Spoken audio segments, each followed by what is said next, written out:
Good evening, everyone. I'm delighted to see you all on this wonderful sunny day, so to grab you from enjoying whatever summer we've got, but also extremely honoured to welcome Arif Hasan to Cardiff. It's really a great privilege. I have known of and heard about your work for years, and was lucky enough to meet him with Said Ahmed, one of our PhDs here in Karachi earlier on this year.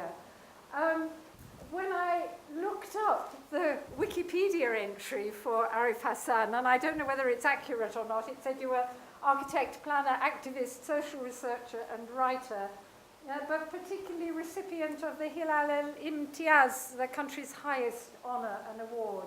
And there's a whole string of other awards, which I wouldn't even begin to go into now.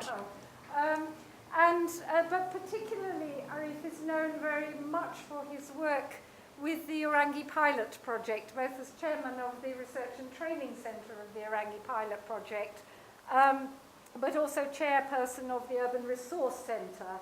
And those are well, you'll have to correct me on this, but the technical organisations that have transformed the life of the Unplanned Orangi settlement, which is an area that houses about 1 million people. So it's not small, about 3 times the size of Cardiff, on the outskirts of Karachi.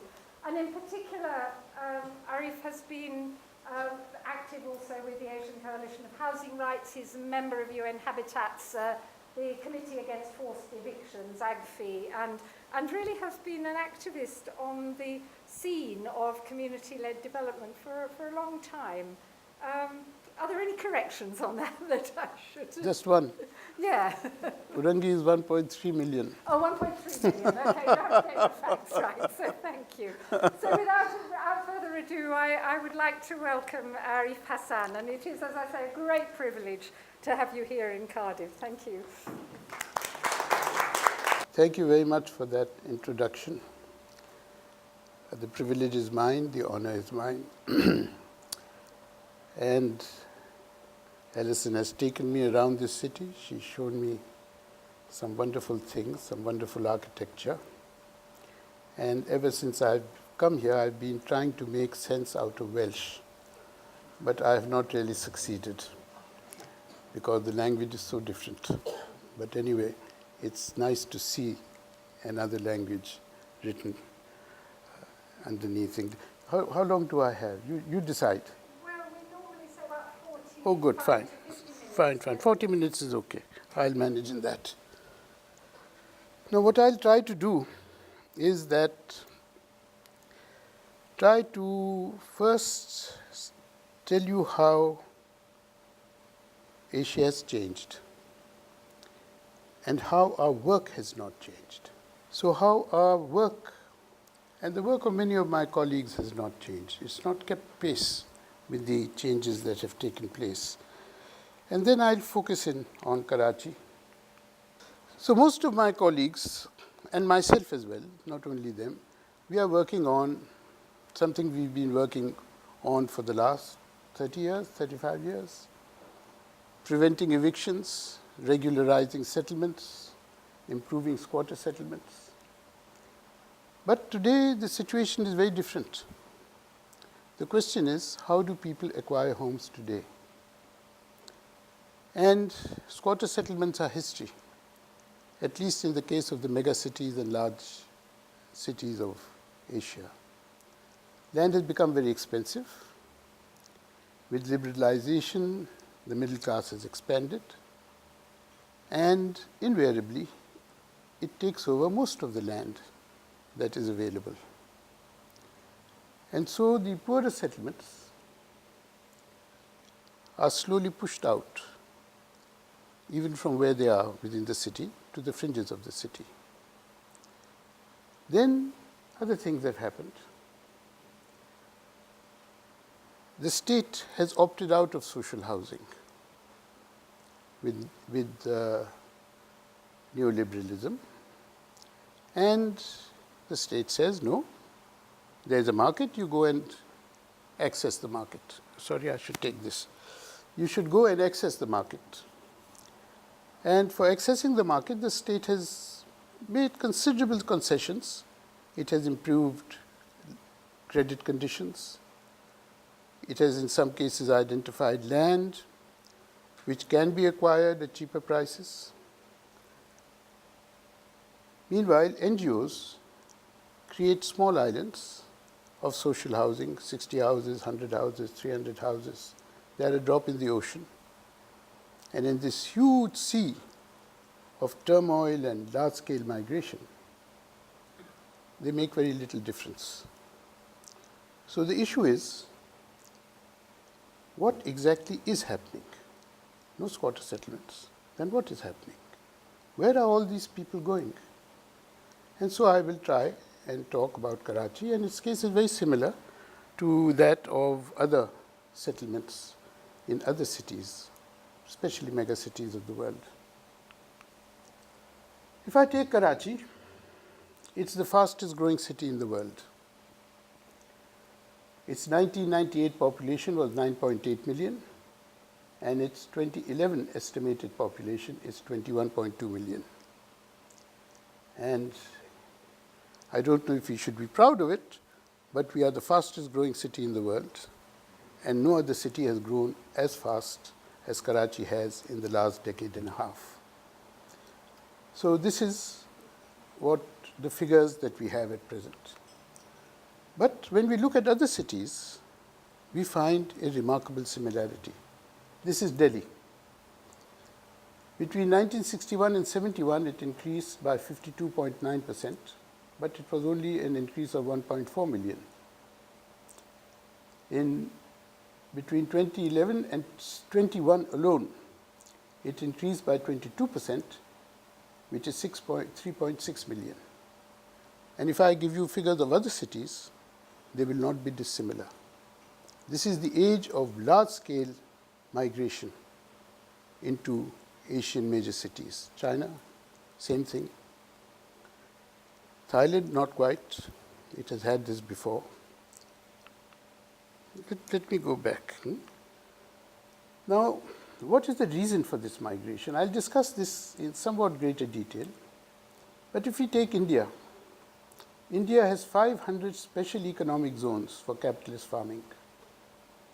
And simply as a result of that, it is estimated that these figures were given in the year 2010, that 400 million people will be forced into cities by 2015 in India alone, which means the population of Germany, France, and Britain put together, if I'm not wrong.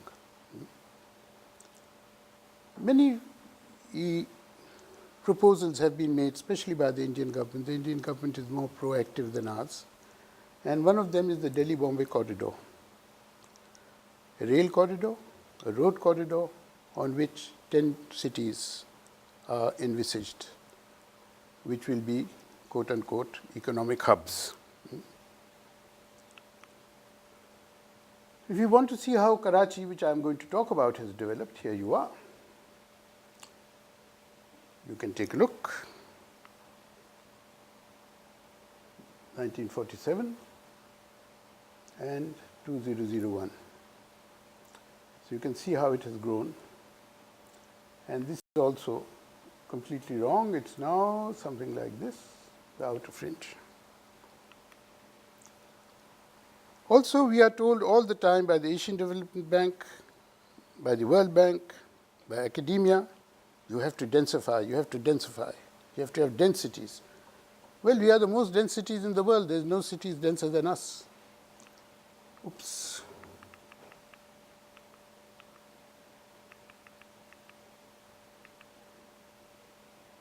Bombay, Dhaka comes first, the most dense city in the world. Bombay comes second, Karachi comes third. So what do we do? How much more can we densify? These are very high figures, 24,000 persons per square kilometer. But there's something more disturbing that is happening in Karachi, and that is the Karachi household size has decreased. Average household size in Pakistan has decreased.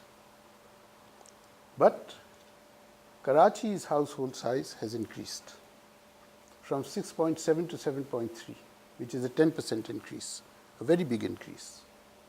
And this is due to an absence of accommodation and not because of higher fertility rates. My friend Meera Bhabat's work in Pune gives similar figures for Pune. So this is very serious. If we take this further, we have to look at Karachi's position and its importance in the context of Pakistan. You can see it all here. It contains 32% of the country's industrial waste, 15% of its GDP, 20% of federal revenue, 60% of income tax, and it contains powerful federal landowning agencies. In the case of Sindh, which is it's the capital of, 62% of the population, urban population of Sindh, and 33% of its total population live in Karachi.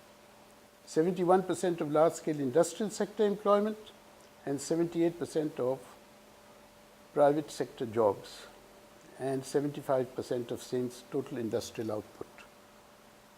So the city caters not only to 21 million people, feeds them, looks after them, gives them a home, but in addition to that, indirectly, it looks after another 40-odd million people.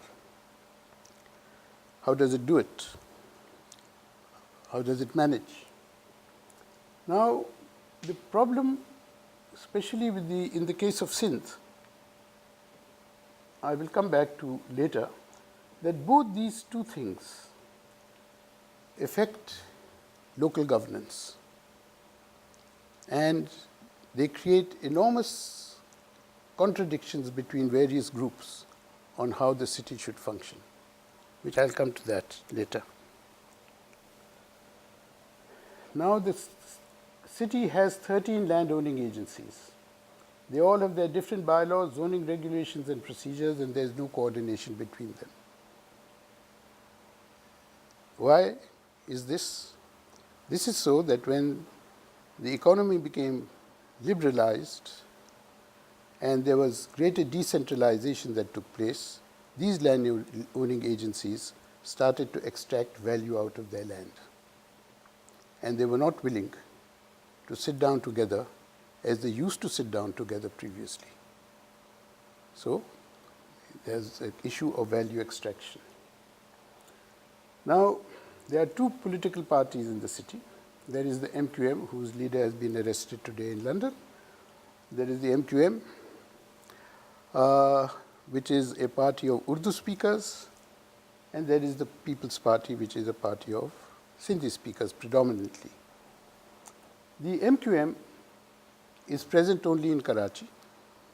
There are 44% Urdu speakers in Karachi, and there are 68% Sindhi speakers in the province, but only 7% in Karachi. So the Sindhi speakers can control the city, control the city's enormous wealth if there is a highly centralized system of governance. And the Urdu speakers can control it only if there is a highly decentralized system of governance. So for 4 years, they have not been able to solve these enormous contradictions, and the city suffers as a result. Various proposals have been made for Karachi. I won't go into them, but I will certainly talk about two of them.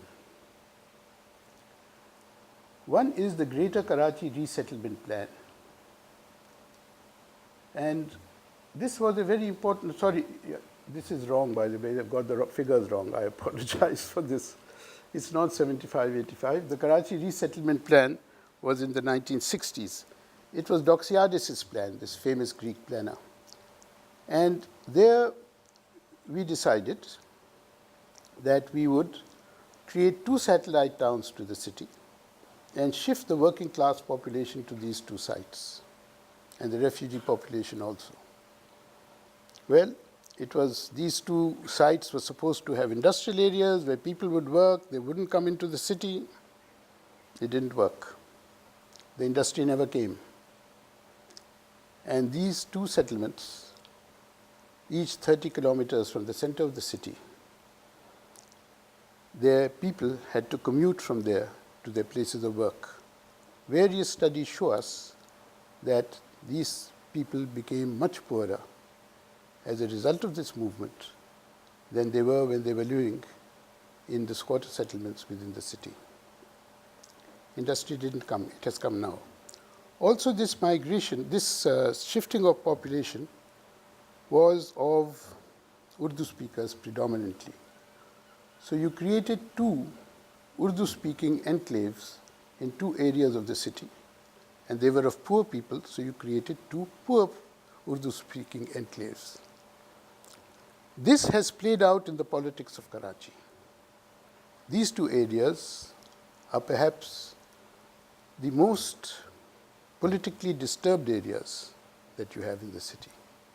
And this plan, Doxiadis' plan, also divided the city into rich and poor areas, apart from dividing it ethnically. So I wanted to touch upon this. The other plan is the Kachi Abadi Improvement and Regularization Program. Kachi Abadi means informal settlement. This has been the most successful program for the poor of Karachi, as a matter of fact, for the poor of Pakistan. It was a pseudo-socialist government that adopted this after a great deal of pressure was put on it for adopting it.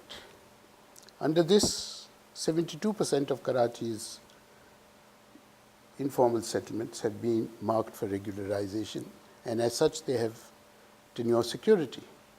But then there is a wonderful act that the British gave us. It's called the Land Acquisition Act, 1894, I think it is, under which you can still take away this land for public good.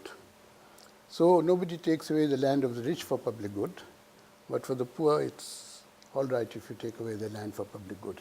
And public good in any case needs to be defined, which the Act doesn't really define. So this was a very important act, the Kachi Abadi Improvement and Regularization Act. I won't go into this, but I would like to point out one thing in this list.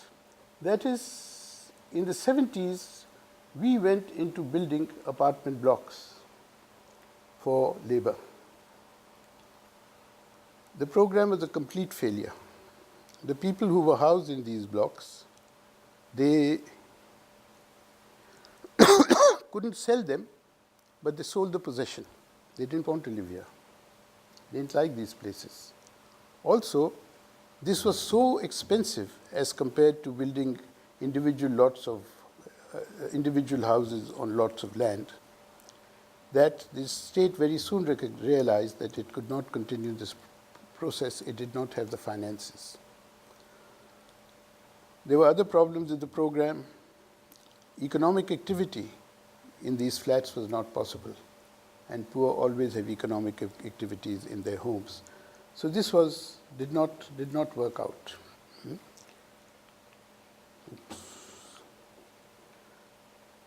The other program which I would like to discuss with you is known as the Goat Abad, which means the village regularization scheme.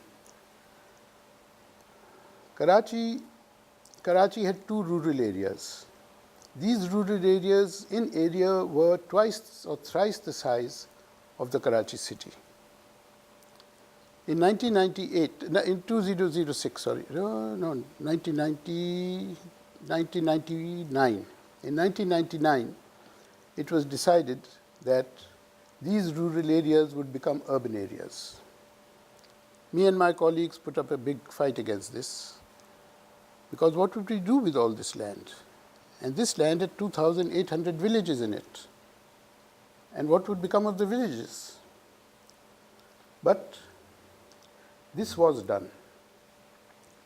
And after this was done, a process of land colonization began. Investors made rich by heroin money, by supplying NATO troops in Afghanistan, by the Afghan transit trade, by the war economy of the Afghan war. They made investments in this land. And an investor, villagers, local bodies nexus was formed with the support of the political parties. And so we have 150,000 plots developed informally on the city fringes. What is going to become of them? We don't know. I will talk about what has happened recently about this development. Here you can look at it. These are the rural areas. And this is Karachi city. So we added all this land. Why did we do it? It was very simple. This was a form of ethnic cleansing. Because these villages over here, these rural areas, were inhabited by Sindhi speakers. The government was of Urdu speakers, and they saw an opportunity of moving in Urdu and Pashto speakers into this area and pushing out the villages. They didn't succeed, but that was the basic reason for it. Also, as a result of the division, the city got divided. This is the city government's area, and these are the new entities that were created to manage this land. So what I'm trying to show you is that this land issue has very strong political biases, and I'll explain the biases later. The other great problem that you get in all Asian cities today is flooding. They all flood, and very serious flooding. Loss of life, loss of real estate, destruction of infrastructure. Why does it flood? We are told it's climate change. It's not climate change. It's completely incorrect. You can take a look at all the figures of these rainfall figures of these countries, of these cities, Bangkok, Karachi, Lahore, Bombay. There is no change, almost. The reason is that in the immediate period after liberalization, 1992-90, land became expensive, and there was great demand for it. So land was, especially in port cities, there was reclaiming of the land from the sea. There was colonizing the outfalls to the city. Here is one case in point. I think it will be better explained with this. It will be like this. This didn't exist before. Two major drains of the city used to come into this area. This wasn't there, and they used to drain out. The Karachi Port Trust made a housing colony by reclaiming this land, and they gave a miserable 60-foot wide outlet. So when it rains, it's not possible for this water to go out. So it goes out very, very slowly. And if there is a high tide, there is a backwash which prevents the water from going out in any case. This is one of the major reasons for Karachi's flooding, because this catchment area serves almost half of the city. Again, another area where massive flooding takes place, this major estuary, which used to come from here, now just closes here. So this whole area around it also floods. My colleagues, no, this is another thing. I can go on. There are many slides of this nature. This was in 2010. Massive flooding happened in these areas. In 2010, we had this drain, but it had disappeared after this. So flooding took place here. 2013,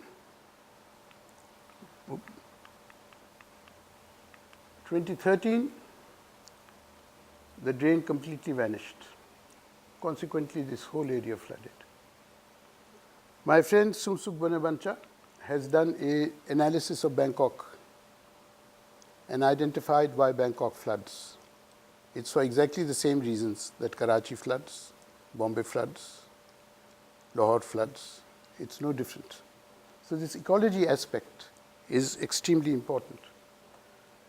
Okay, now what is the situation of Karachi today? I'll have to go fast. Karachi's residential area is 36% of its total area. Yet, only 2% of houses are on 400 to 2,000 square meters, but they occupy 30%, 31% of the land. Whereas houses on 120 square meters or less constitute 88%. Now, how can you have a city functioning like this with such huge distortions in ownership? And it's the same in other cities also. Housing demand 80,000 per year, formal sector supply 30,000 per year, accommodated in squatter settlements 23,000 per year. The rest are accommodated through densification of existing settlements. Now, I will come to the issue of densification after just taking you through how the population of squatter settlements has increased. And again, this is similar to most cities. You can just follow these figures. In the 70s, 80s, in 1998, and the projection in 1998 that was made for 2006, we have no new figures, only estimates. Poverty, if you look at that, overall Karachi 50%, in informal settlements 89%. So these are very serious inequities that the housing programs today do not address. They do not take them into consideration when planning takes place. This is Karachi, and what you see in red are the informal settlements. Now, what is happening is that these informal settlements are either being pushed out or they are being reclaimed or they are being densified. Just to give you an example of the difference between planned and unplanned areas, this is an informal settlement, and this is a low-income, lower middle-income planned area. So you can see the enormous difference between the two and the sort of inputs that would be required to upgrade the low-income areas. Here you see another thing identifying the same thing that I mentioned. Now, the government policy is access the market, and the government has liberalized credit terms. You can get loans more easily, the loan rate has come down, interest has come down, mortgage is made easy, but even today, collateral is required, or a formal sector job is required, and 72% of Karachiites work informally. So for the very poor, the policies do not make any difference. The other serious issue is that no credit is available for the purchase of land. You have to have land to get credit.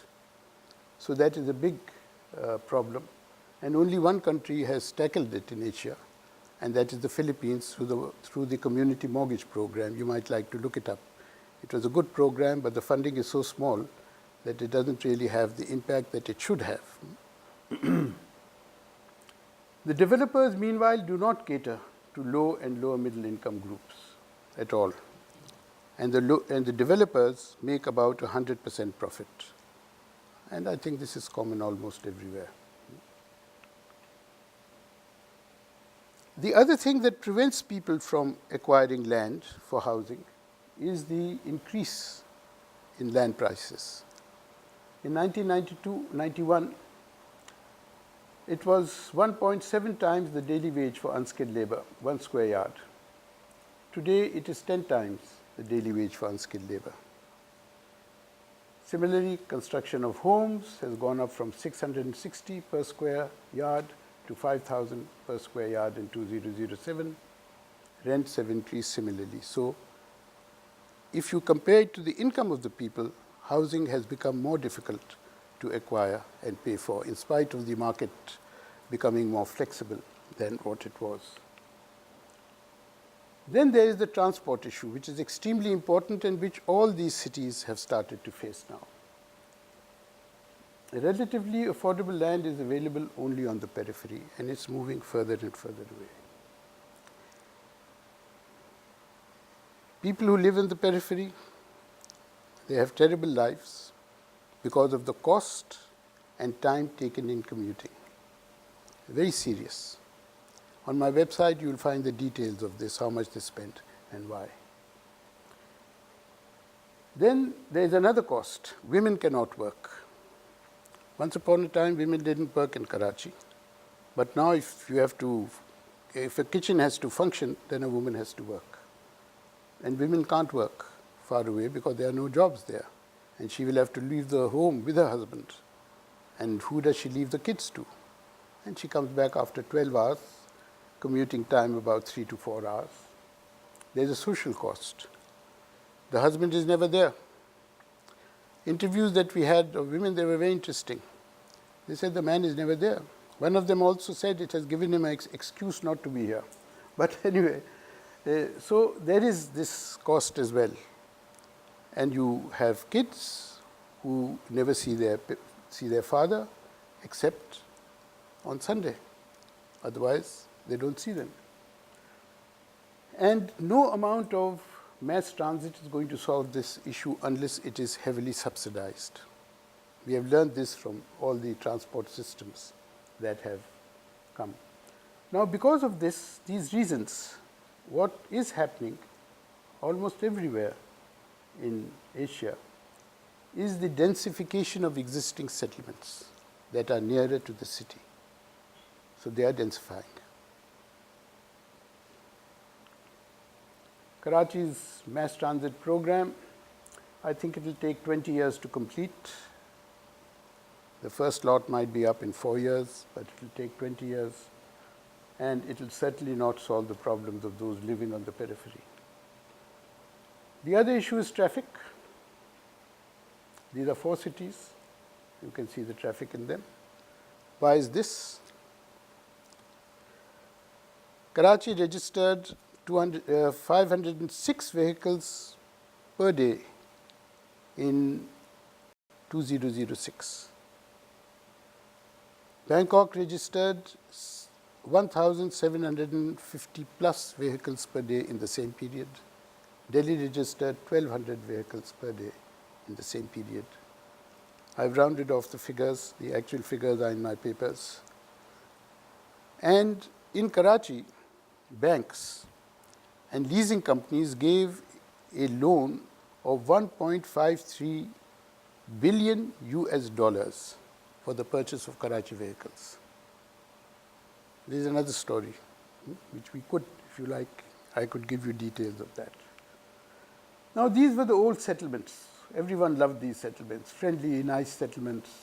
There was a lot of romance built around them, friendly neighborhoods, good communities working very hard, lots of theses who glorify this. And I've worked on this as well for years. Nice houses, healthy kids. The street becomes a part of the home. But we were able, in the Urangi pilot project, to work in these streets and provide sanitation and water supply, and it changed the streets. But what is happening now? Again, the street has changed. What is happening now? These informal settlements are going up. They are rising. Because people prefer to live in them without owning a home. They prefer to rent and live in apartments because they can't live on the periphery. So people are coming back to the city, and the city is densifying. Densifying in 2 ways. This is, they have called their friends and family members, they live together. This is informal developers building 10-story high apartment blocks. These are all single-story houses when I began work in the 70s.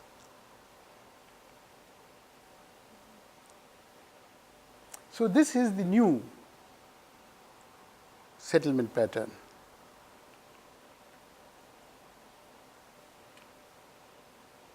Not only that,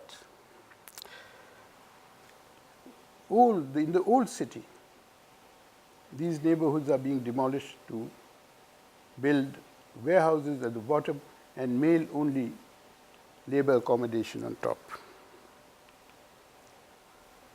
Now, densification has loads of problems. Smaller and smaller units to make them affordable. So you have 6 to 10 persons per room. There are no lifts. In our surveys, we came across old couples who hadn't been down, who hadn't touched the ground for about 5-6 months. Because there are so many people in the room, in one room, young people have the freedom to stay away from home. The mother thanks God that they are not there. This also came out in the surveys. Women complained they couldn't supervise their children, so they formed gangs. And then political control is easier in these apartment complexes than those spread out buildings. And you can't carry out any economic activities in these apartments as you could on the ground floor. Then there's the issue of toilets. Very serious issue. There are not enough toilets in this informal developer built housing, which is converting these single-story buildings into. And there's a wonderful ad. It comes on FM radio in FM radio 103 in Karachi. There's a man shouting, "Get out, come out quickly, I have to go to work." And the woman says, "I'm also a human being, don't you realize this? I also work." And then the House Building Finance Corporation chap comes in and said, "Why are you quarreling? Take a housing loan, take a toilet loan from the House Building Finance Corporation." This is the most popular loan in the low-income settlements of Karachi, is this housing loan, is this toilet loan. And it's a very, very serious. If you look at census figures, you will get an idea. In 1981, these were the figures for shared latrines, kitchen, bathrooms. These are the figures in the 1998 census, and I think they are much worse now than they were at that time. Bangkok, this is public housing, recently built, but it only caters to 0.3% of the demand. Bombay is densification. This is how it's going up in many areas. This is the developer's option of small apartments of 20 square meters with kitchen in the room and a small toilet. But there are also serious transport issues. I won't give you the details of it because I don't have time for it, but these figures tell you what has happened to transport. Why have these buses declined in number?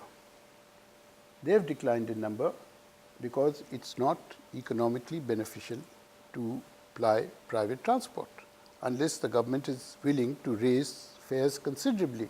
And if the government raises fares considerably, then it doesn't serve the needs of the poor. So this is a very serious issue. And so what is the option?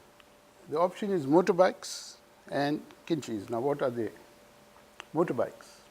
1990, there were 450,000 motorbikes in Karachi. In 2013, there were 1,350,000 motorbikes.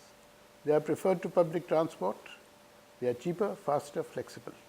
82% men at bus stops want them. 56% women want permission to ride them. Our problem is, should we support this? Should we promote this? It's a serious debate in Karachi whether it should be promoted or not. I'm all for motorbikes. But there are my colleagues who have very good reasons for being against them. But I think this is an important question because it's going to be a motorbike city.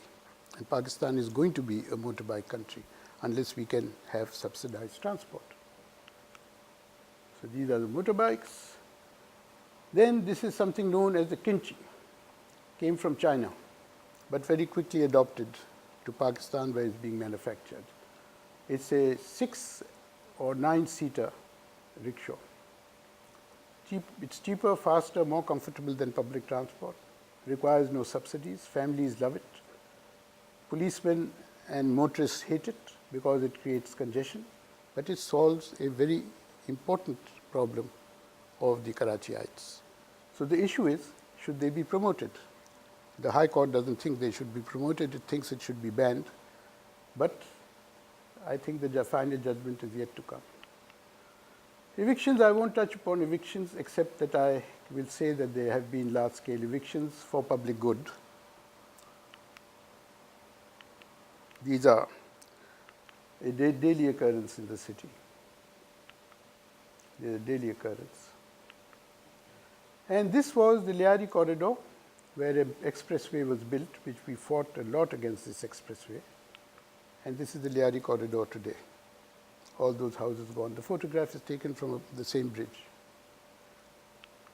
And these were the houses that were demolished. These are the ones that are marked for demolition. Now, if you look at the transfer of the relocation site for the Liari Expressway, you get an idea from these figures, if you compare them, as to how badly that community has been affected. But this big battle that we fought against the Liari Expressway, we lost, yes, but we also won, because the government doesn't have the guts anymore to do the same thing again. And they are going out of their way to try and find solutions that are acceptable to communities. But if this fight had not been there, if that battle had not been there, if that violence had not been there, this would not have happened. It was the violence that frightened the state, nothing else. So these are some figures. The other issue is of bylaws and zoning regulations. Right now, I'm looking at looms and informal industry manufacturing in some settlements. They are all illegal, but they are the only option. The bylaws and zoning regulations are anti-street, they are anti-pedestrian, they are anti-mixed land use, they are anti-dissolved space, they are anti-everything that makes life worth living. They are only good for rich people. They are not good for these communities. So this is another issue that we are dealing with. There's also the changing nature of migration. I'll take 5 more minutes. Earlier migration came from settled societies to welcoming pro-poor cities. If you like, we can discuss this further. But the present migration is coming from areas where community governance systems have no moral authority left and where cash has replaced barter. So this is a very big difference. The people who came before made a conscious decision to come, to improve their lives. They had functioning governance systems in their areas. The people who are coming today are coming because the village self-sufficiency is finished. The village now depends on urban manufactured goods. For that it needs cash, and the cash is not available. So this is a totally different migration. When they came earlier, they got land to settle. Now when they come, there is no land except at the very fringe of the city where it is not possible to live a normal life. I don't know if I should go into this, but these are enormous social changes that have taken place in the city. And these are very serious changes. The most important age group in a census is between the 15 and 24. In 1998, 38.92% women in this age group were married. Today, less than 20% of women in this age. You know, I've made this, and I'm not very good at doing these things, so I think I've made a lot of mistakes also. So 38% were married. Today, 19% of women are married in this age group. Literacy also, women have not only caught up with men, but have become more than men. Same with nuclear families. 1987, they were 57%. Today they are 98%. If you look at women's participation in higher institutes of higher learning, you get an idea. 68% in University of Karachi, 87% in medical students, 50% in engineering, architecture and planning 92%. Architecture and planning was so serious that the Vice Chancellor said to me once, can't we have a quota for men? And of course we can't, the Constitution would not allow it. But there are other serious changes, because these changes that I have told you in this age group really means that we have an overwhelming majority of unmarried adolescents in the city. And any sociologist will tell you that is enough to change gender relations, it is enough to change family structures, and that is exactly what has happened. And one of the indicators is this, court marriages. 1992, there were 12 to 15 court marriage applications per day in Karachi. 2006, there were more than 250 applications per day for court marriages. Court marriage is where a couple seeks the protection of the court from honor killings. So this is a very big issue. Everyone, it seems, wishes to decide on their own marriage. And more than half of these court marriages, they were from the rural areas of the province, not from the urban areas. So you have these very major changes that have taken place. The old settlements have consolidated. They have schools, they have beauty parlors, they have marriage halls, community centers, they have Mickey Mouse, Dora, and all the rest of it. So they have consolidated, and they are not interested in the other settlements. They are not interested in the poor. They have gone beyond that. They'll never join a movement. I'll pass over this, but these are what I think should be done. And then there is the issue of vision. The vision, our vision in our strategic plan is Karachi should be a world-class city. And if you go through what is written here, this is all that our plan wants to do, because it wishes to attract global capital.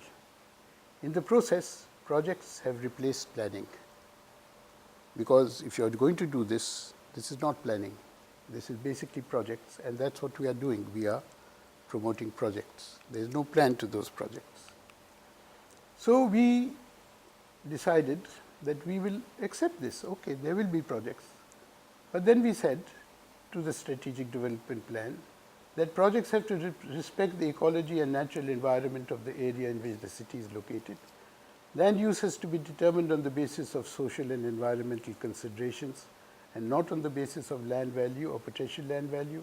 Projects must give priority to the needs of the majority population, which in the case of Pakistan belongs to the lower income or lower middle income classes, and projects have to respect the tangible and intangible cultural heritage of human settlements and of the communities that live in them. So if these four conditions are there, we have no problems with projects. But there was an Asian development friend of mine who was advisor to the strategic plan. After you presented this, he said to me, Arif, with your four conditions, there will be no projects. So there is that aspect also. Finally, I'll pass this, although it is interesting. I'll pass this also. This is about the anti-poor bias in planning and policy. I'll pass this. But I'll do this. I'll read this out. A lot of projects that are environmentally and socially, why should I read it out? You can read it yourself, I think.